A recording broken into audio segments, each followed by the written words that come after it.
Rich dad and poor dad. अध्याय 8 बाधाओं को पार करना। एक बार लोग अध्ययन कर ले और उनमें पैसे की समझ आ भी जाए तो भी आर्थिक आज़ादी हासिल करने के लिए उन्हें कई बाधाओं का सामना करना पड़ सकता है। इसे 5 कारण हैं जिनके कारण पैसे की समझ रखने वाले लोग अपने संपत्ति वाले कॉलम को ज़्यादा नहीं बढ़ा पाते हैं। संपत्ति वाला कॉलम, जिससे बहुत सारा कैश फ्लो आता है। संपत्ति वाला कॉलम जो उन्हें अपने सपने की ज़िंदगी जीने का मौका देते हैं और अपने बिल चुकाने के लिए हर दम काम करने के झंझट से मुक्ति दे सकते हैं। ये 5 कारण हैं। पहला है डर, दूसरा है सनकीपन, तीसरा है आलस्य, चौथा है बुरी आदतें और 5वां है जीत। कारण नंबर 1, पैसे खोने के डर से पार पाना। मैं कभी किसी ऐसे व्यक्ति से नहीं मिला जिसे पैसे का नुकसान अच्छा लगता हो, और मेरी ज़िंदगी में कभी किसी अमीर व्यक्ति से नहीं मिला जिनसे कभी भी पैसे का नुकसान ना उठाया हो। परंतु मैं ऐसे बहुत से गरीब लोगों से ज़रूर मिला हूँ जिन्होंने एक दमड़ी भी नहीं खोई है निवेश में। पैसे खोने का डर स्वाभाविक है, यह हर व्यक्ति को होता है, अमीरों को भी। परंतु समस्या डर नहीं है, समस्या यह है कि आप इस डर का सामना किस तरह से करते हैं। पैसे खोने के बाद स्थिति से किस तरह निपटते हैं, आप असफलता को किस तरह से लेते हैं, यह आपके जीवन में बहुत ज़रूरी है। यह ज़िंदगी में केवल पैसे के बारे में ही नहीं बल्कि हर चीज़ के बारे में सही है। एक अमीर व्यक्ति और एक गरीब व्यक्ति में मूलभूत अंतर यह होता है कि वे इस डर से किस तरह मुकाबला करते हैं। डरने में कोई बुराई नहीं है। पैसे के मामले में डरपोक होना भी कोई बात नहीं है। आप अब भी अमीर हो सकते हैं। हम सभी कुछ मौके पर बहादुर होते हैं और कुछ मौके पर डरपोक। मेरे दोस्त की पत्नी एक इमरजेंसी रूम की नर्स है।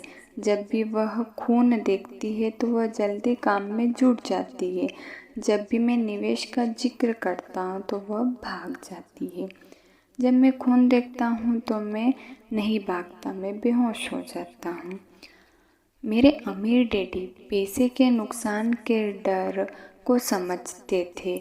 कुछ लोग सांपों से डरते हैं, कुछ लोग पैसे गंवाने से डरते हैं, दोनों ही डरते हैं। उनका कहना था कि पैसे गंवाने के बारे में उनका सुझाव यह छोटी पंक्ति थी: अगर आप जोखिम से घबराते हैं और चिंता करते हैं तो जल्दी शुरू कर दें। इसलिए बैंक तभी बचत की आदत डालना चाहती है जब आप छोटे होते हैं। अगर आप कम उम्र में शुरू करते हैं तो आपके लिए अमीर होना ज़्यादा आसान होता है।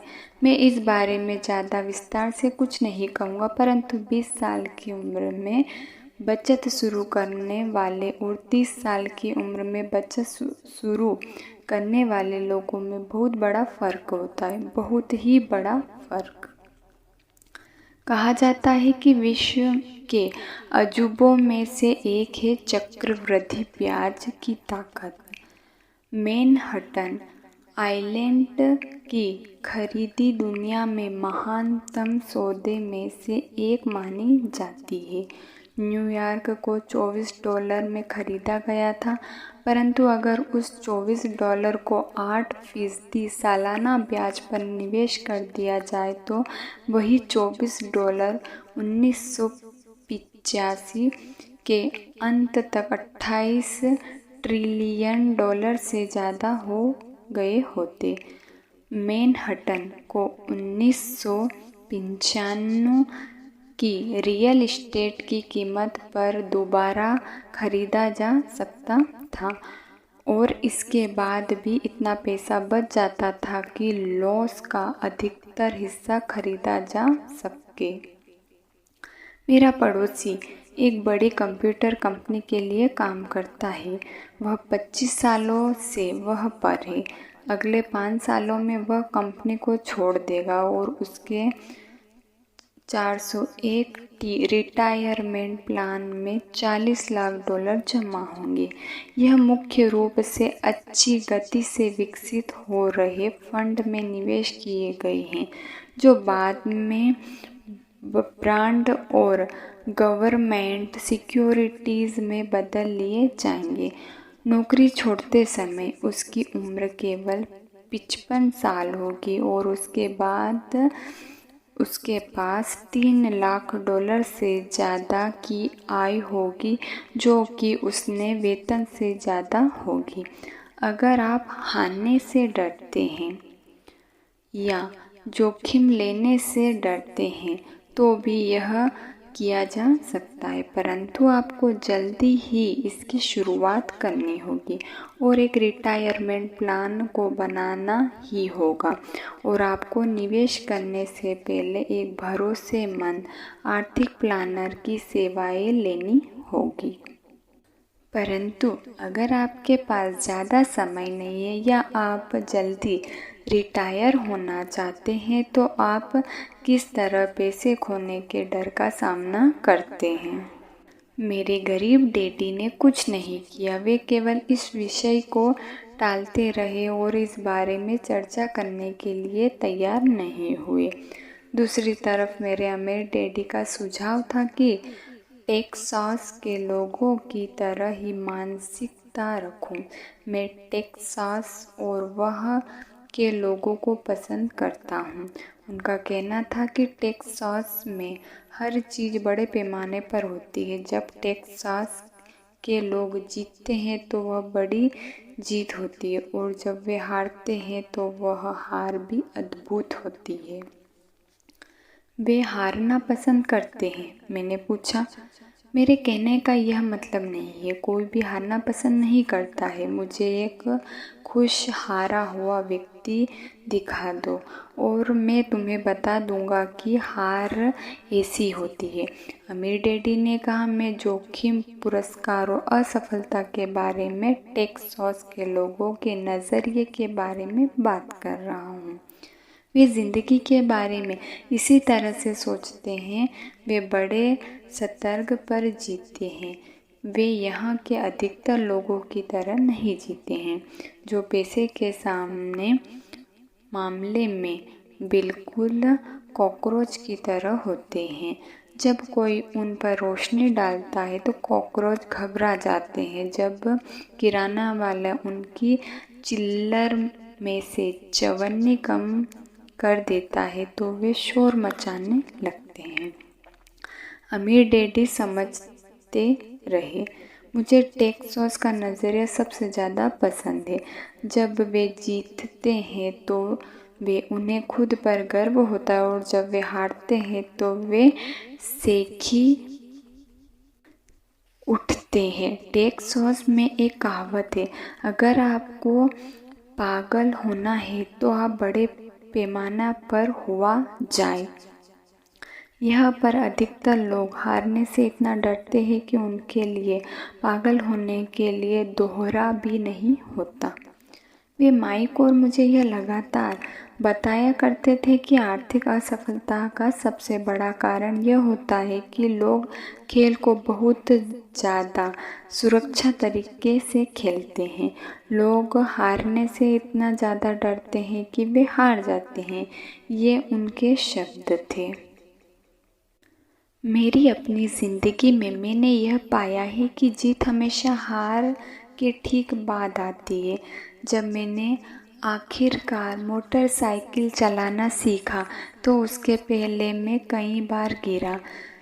मैं आज तक किसी गोल्फर से नहीं मिला हूँ जिसमें कोई गोल्फ बॉल ना घुमा दी हो।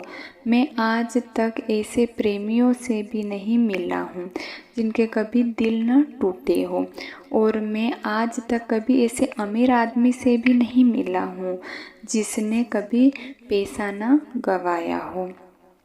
तो अधिकतर लोग आर्थिक रूप से इसलिए नहीं जीत पाते हैं क्योंकि उन्हें अमीर होने की खुशी से पैसा खोने का दर्द कहीं ज़्यादा होता है। टेक्सास में एक और कहावत है, हर आदमी स्वर्ग जाना चाहता है परंतु कोई मरना नहीं चाहता। अधिकतर लोग अमीर होने का सपना देखते हैं परंतु पैसे खोने के विचार से कांप जाते हैं, इसलिए वे कभी स्वर्ग नहीं पहुंच पाते हैं। अमीर डैडी माइक और मुझे टेक्सास में अपनी यात्राओं के बारे में कहानियाँ सुनाया करते थे। अगर आप वास्तव में यह सीखना चाहते हैं कि जोखिम को, हार और असफलता को किस तरह से संभाला जाए, तो सैन एंटोनियो जाकर अलेमो को देखें। अलेमो उन बहादुर लोगों की महान कथा है जिसके पास सफलता की कोई उम्मीद नहीं थी। फिर भी यह जानते हुए भी उन्होंने लड़ने का विकल्प चुना। उन्होंने समर्पण करने के बजाय मरने का विकल्प चुना। यह पढ़ने योग्य प्रेरक कथा है। वैसे यह एक दुखद सैन्य हार है। वे आखिरकार असफलता हुए और वे हार गए। तो टेक्सास के लोग किस तरह असफलता का सामना करते हैं, वे अब भी चिल्लाते हैं, अलेमो को याद रखो। माइक और मैंने यह कहानी कई बार सुनी। जब भी अमीर डैडी किसी बड़े सौदे को करने वाले होते हैं और वे नर्वस होते हैं, तब वे हमें यह कहानी सुनाया करते थे। जब भी वे पर्याप्त मेहनत कर चुके होते थे और यह तो मामला सही हो जाता था या बिगड़ जाता था, तब वे हमें यह कानूनी कहानी सुनाया करते थे।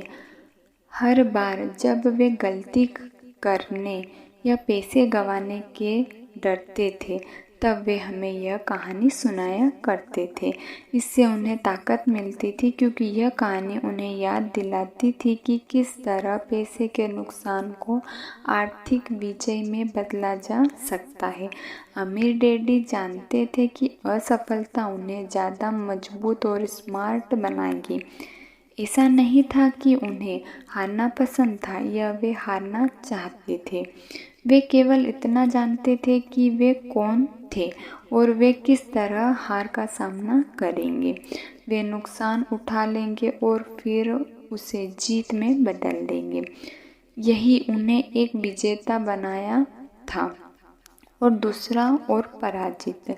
इससे उन्हें जोखिम उठाने के लिए सीमा पार का साहस मिलता था, जबकि बाकी लोग उस सीमा के पार नहीं जा पाते थे।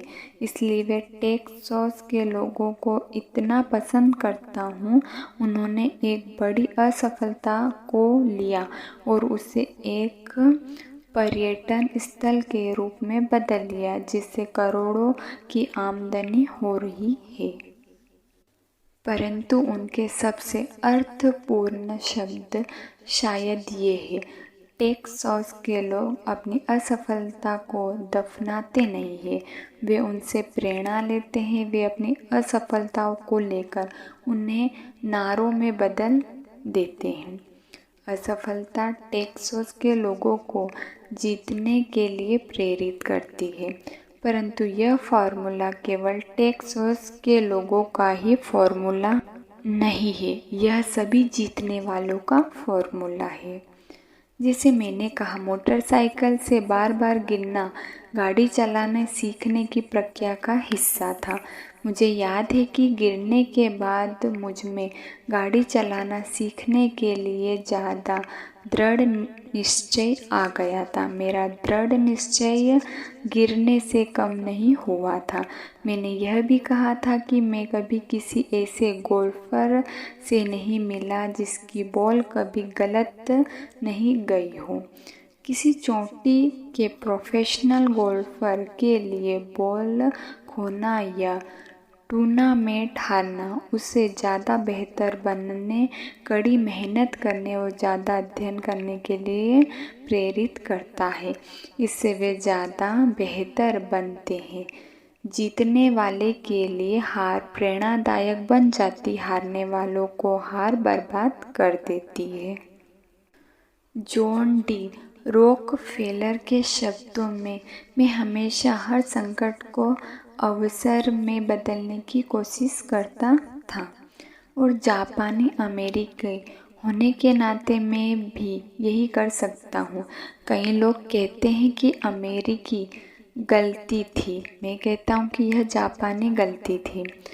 टोरा टोरा फिल्म में एक जापानी खुशियाँ मना रहे अपने लोग से यह कहते हैं, मुझे डर है कि हमने एक सोते हुए राक्षस को जगा दिया है।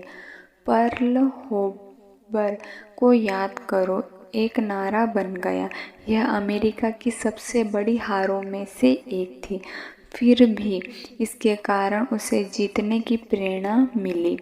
इस बड़ी हार से अमेरिका को ताकत मिली और अमेरिका जल्दी ही दुनिया में एक बहुत बड़ी ताकत के रूप में उभर कर सामने आया। असफलता जीतने वाले को प्रेरणा देती है और हारने वाले को बर्बाद कर देती है। यह जीतने वाले का सबसे बड़ा रहस्य और सूत्र है। यह वह रहस्य है जिसे हारने वाले नहीं जानते। जीतने वालों का महानतम रहस्य यह है कि असफलता जीतने की प्रेरणा देती है, इसलिए उन्हें हार से डर नहीं लगता। मैं फेन के शब्दों को एक बार फिर से दोहराना चाहता हूँ। जीतने का मतलब है हार से न डरना। फेन जैसे लोग हारने से इसलिए नहीं डरते हैं क्योंकि वे जानते हैं कि वे कौन हैं। वे हारने से नफरत करते हैं इसलिए वे जानते हैं कि हार केवल उन्हें ज़्यादा बेहतर बनाने के लिए प्रेरित कर सकती है। हारने से डरना और हारने से नफरत करने में बहुत बड़ा अंतर होता है। अधिकतर लोग पैसा गंवाने से इतना डरते हैं कि वे हार जाते हैं।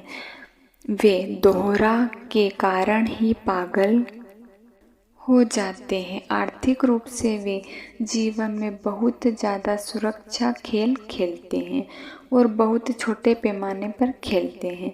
वे बड़े घर और बड़ी कारें को खरीद लेते हैं परंतु वे बड़े निवेश नहीं करते।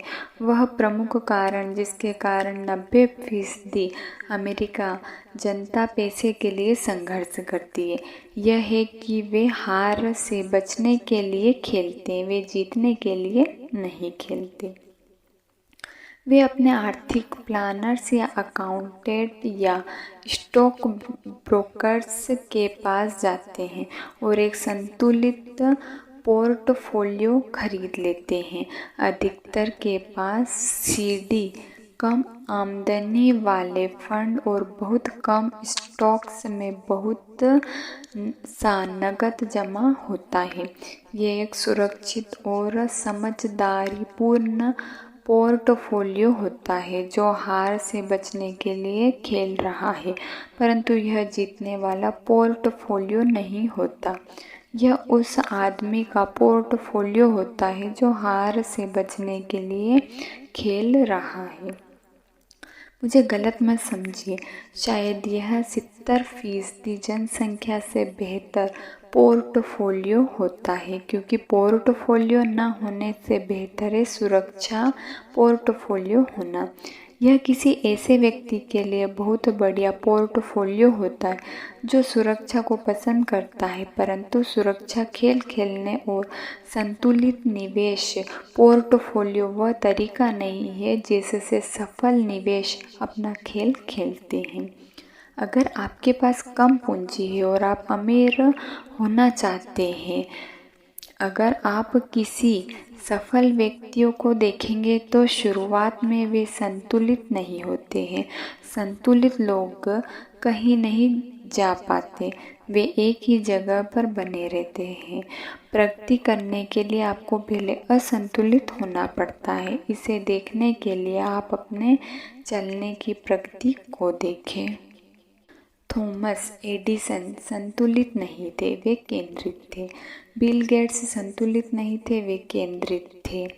जॉर्ज केंद्रित थे। जॉर्ज पैटन ने अपने टैंकों को फैलाया नहीं, उन्होंने अपने केंद्रित किया और जर्मन पंक्तियों के कमजोर ठिकाने को उड़ा डाला। फ्रांसिस यो ने मेजिनोट लाइन में अपने सैन्य बल को फैलाया था और आप जानते हैं कि उनके साथ क्या हादसा हुआ था। अगर आप में अमीर होने की इच्छा है तो स्वयं को केंद्रित कर ले। अपने बहुत से अंडों को केवल कुछ बास्केट में रख ले। वह न करे जो गरीब और मध्य वर्ग के लोग करते हैं। वे बहुत कम अंडों को बहुत सी बास्केट में रखते हैं। अगर आप हार से नफरत करते हैं तो सुरक्षित खेलें। अगर हारने से आप कमज़ोर हो जाते हैं तो सुरक्षित खेलें। असंतुलित या संतुलित निवेश का रास्ता चुनें। अगर आपकी उम्र 25 साल से ज़्यादा है और आप जोखिम उठाने से डरते हैं तो बदले नहीं। सुरक्षित खेल खेलें, परंतु शुरुआत जल्दी करें। अपने अगले अंडे को जल्दी ही इकट्ठा करना शुरू कर दें क्योंकि इसमें समय लगेगा। परंतु अगर आपके पास आज़ादी के सपने हैं, चूहा दौड़ से बेहतर और बाहर निकलने का इरादा है, तो आपको खुद से यह सवाल पूछना चाहिए कि मैं किस तरह असफलता का सामना करूंगा। अगर असफलता से आपको जीत की प्रेरणा मिलती है तो शायद आपको कोशिश करनी चाहिए, परंतु केवल शायद।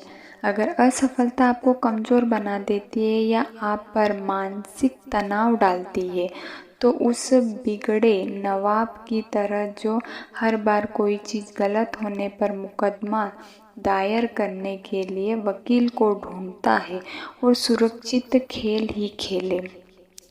अपने दिन की नौकरी को बनाए रखें, फंड खरीदें, परंतु याद रखें कि इनमें भी खतरा होता है।